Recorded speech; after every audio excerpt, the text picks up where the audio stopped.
Hi everybody, hope you're all right. We've got a sway, stretch, relaxation type activity for you today. Another alternative, some three-dimensional movements, which is one of the things I've been mentioning on our survey that I've been doing lately. And there's been a lot of response to say that there's some interest in this. So it's all about balance, it's all about postural stability. And those three-dimensional movements we use in everyday life. Everything we do revolves around them. As we're walking, as we're reaching to pick things up, as we're turning to lift things off work surfaces, etc. It's all a three-dimensional movement. The body doesn't just move in one way. It all works together, moves in multiple directions at any one point in time. So, three-directional move for you with some stepping in there as well. Make sure you've got some room available to you. We can do it together, and you can sit in and join in for bits as you want, or you can stay at a level as I advance it further forward. Make sure you've got some support available if you need it. It can be done in a seated position as well, so I'll show you the seated options. As always, we're going to have a little bit of a circulation booster first, because this is something you could do on its own. There's nothing that's going to get your heart rate really pumping or anything, but it's something equally that you might want to put on the end of your workout. So you might want to do your warm-up, you might want to do some cardiovascular, some resistance, and then do this as a cool down. But it could be done on its own as a standalone activity. Just make sure that you've got some room available, and it's safety is the key thing. If you make sure you've got some water available as well, and make sure you've got nothing around you at any one point in time, so you've got space around you. As always, recently what I'm going to be doing is broadcasting this live onto Facebook initially, and then I'll upload it onto the other platforms that we've been using, including YouTube and of course our WhatsApp groups. Okay, so make sure you've got some space available, make sure you've got a chair available if you want it, and you've got some support there as well. All right, we're going to start off just with our feet to start off with. So I'm going to take the foot, so staggered. We've got 1 foot forward and 1 foot slightly back, so a bit of a diagonal. And you might want to come a bit of a wider position here. So if you imagine firstly you've got your feet shoulders width, and then step forward with 1 foot. Okay, keep our knees soft, and we're going to shift the weight forward and back, and that's all we're going to do. Shifting that weight forward and back. That's the first part of our leg movement. So let's get used to that, and we'll add into it. Now stay with that if you're in a standing position. In our seated position, again, we can go staggering the feet 1 foot further forward than the other, and we can hinge from our hip coming forward and back. So feel a shift of that weight forward and back. Okay? Excellent.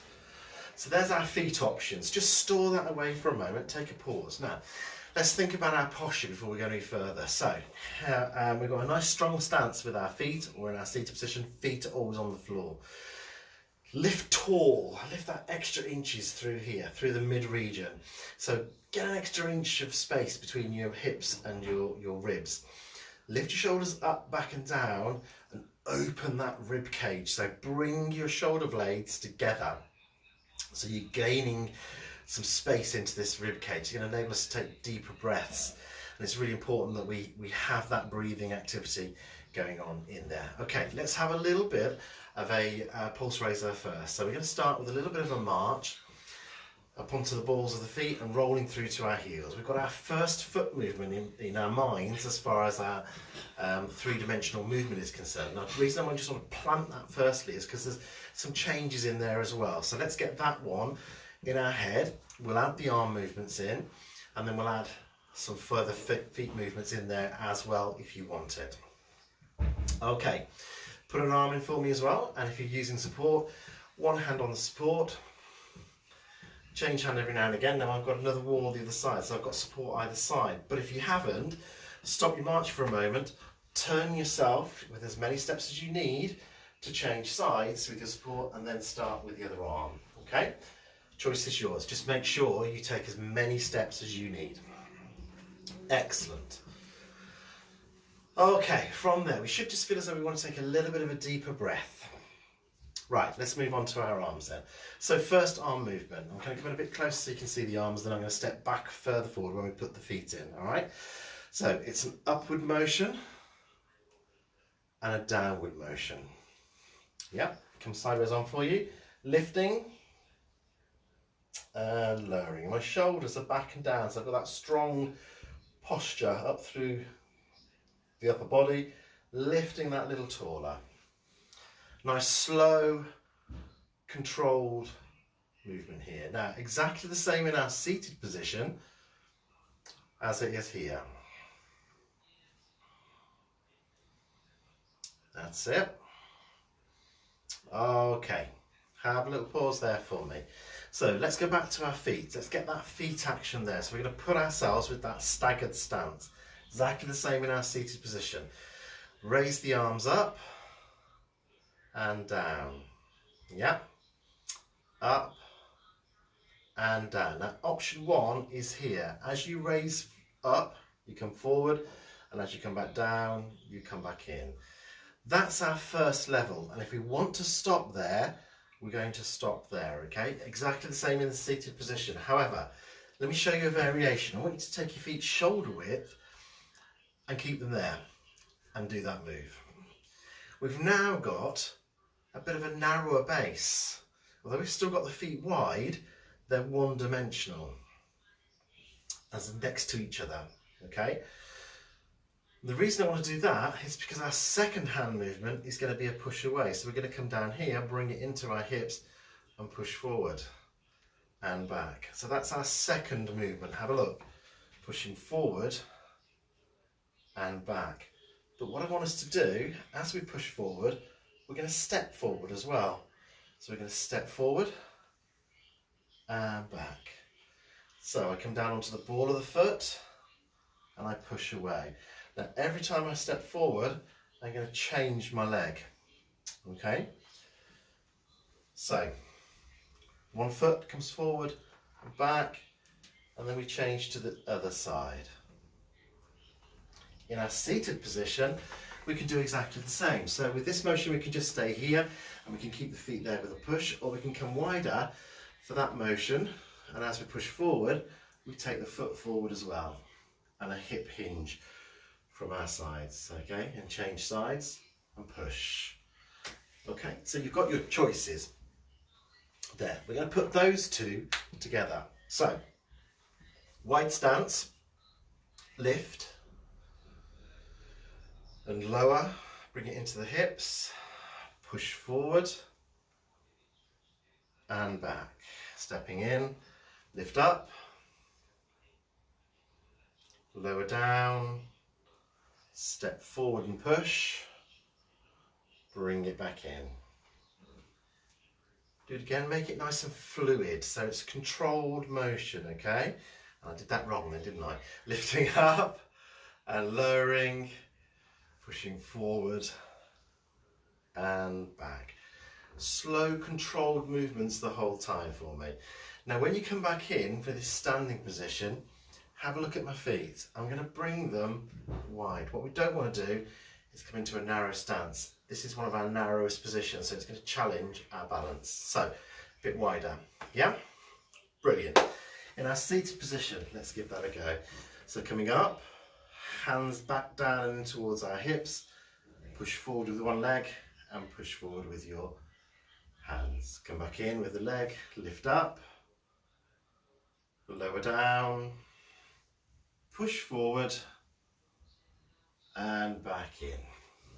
There we go. Stage 2. All right, we're going to take it to another stage, stage 3. Have a look firstly and then decide what you want to do with it. Stage 3 is here. Imagine you've got a ball or something between your hands, okay?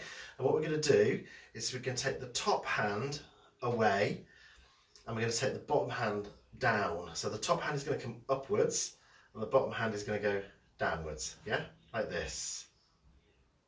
Okay, and imagine you've got that ball in that hand still, so you're keeping those hands splayed and back in. Yeah. We're then going to change it to the other side and away. That's it. And back in. Now have a look at the change in the movement. So as the hand goes away upwards, I turn to look at it. If I feel balanced, okay? If you feel tall and steady, keep your head where it is. But again, here, look, I take one hand up, one hand down, back in, and hold. All right? As we turn our head, we challenge our balance again. But it's something we do all of the time. So as we're crossing the road, we're going to stand at the road, we're going to be looking. As we're walking across the road, we're going to be looking as well. In the home, picking something up, we may step across to pick something up, but we're going to turn our head as well. We don't just go like this. So we want to make sure that we're moving all of those parts of the body, because that's our natural motion. But also what we're going to do is make sure we're training the brain to know that lots of things are moving in one direction or two directions or three directions. We've got lots of movement happening all of the time, and we're helping the brain to deal with all of that as well. So we're keeping the brain active. All right, we're going to put the three parts together. Now in our seated position, it's exactly the same with that move here. One hand goes up and one hand comes down. We change the ball over. One hand goes up and one hand goes down. Now there's no reason for this change over position, because let me show you the complete move. All right, so here I lift, I lower back into my hips, I step forward and back in. One hand comes on the top, goes away and back in. We reset the hands, we lift, we lower, we push forward with the other foot. As we push away, we come back in and we take one hand up and one hand down, looking with it if we can. Okay, chair, exactly the same. Let me just demo. We lift and we lower, we step through and push, we come back in with one hand on the top, we push away and back in. Resetting the hands, we lift, we lower, we push away, reset the hands with one on top, it goes up and comes back in. Okay, so let's give it a shot. Get yourself steady, use your support if you need it. Lift and lower, step forward and push, come back in with one hand on the top, take the arm up, bring it down, reset the hands, lift up, down and into the hips, step forward on the other foot, come back in, placing one hand on the top, opposite hand to last time, take it away and back in. Let's do it one more time each way, and then you can do it as much as you want afterwards. Okay, pushing through, stepping back in, one hand on the top, we take it away, we come back in, resetting those hands, lifting up, lowering down, pushing forward, coming back in with a hand on the top, taking it up and bringing it down. Lovely job. Okay, so there we are. We have our three-dimensional moves which we put together. Three moves which make that three-dimensional move. Have a go at that. Any questions, give me a shout. But as I say, it's movement that we'll use in everyday life. So every time we do something around the house, around the home, around the garden, we're using three-dimensional movements, and it's really good for our balance. It's really good for our stability. So have a look back at it and then have a practice. Make sure you've got some support around if you need it. And I've got this hand here that I can use, but I can equally place myself on the side here. So let me just adjust this camera slightly. I'm at the top of the stairs at the moment on the landing, but it could be in the kitchen. I can lean against this here, and that gives me that support behind while I lift and lower. I can stay here to do that push away, and I can stay here to do that movement there to the side. Equally, I can stay here. As I come down, I can push out from here if I feel steady, but come back to feel the wall behind me. All right, so work at the pace that's right for you. see how it goes. Give me a shout if you've got any questions. As always, any questions, any comments, any feedback, any requests, give me a shout and I'll be happy to do them. Stay safe, everybody, and I'll see you real soon. Bye bye.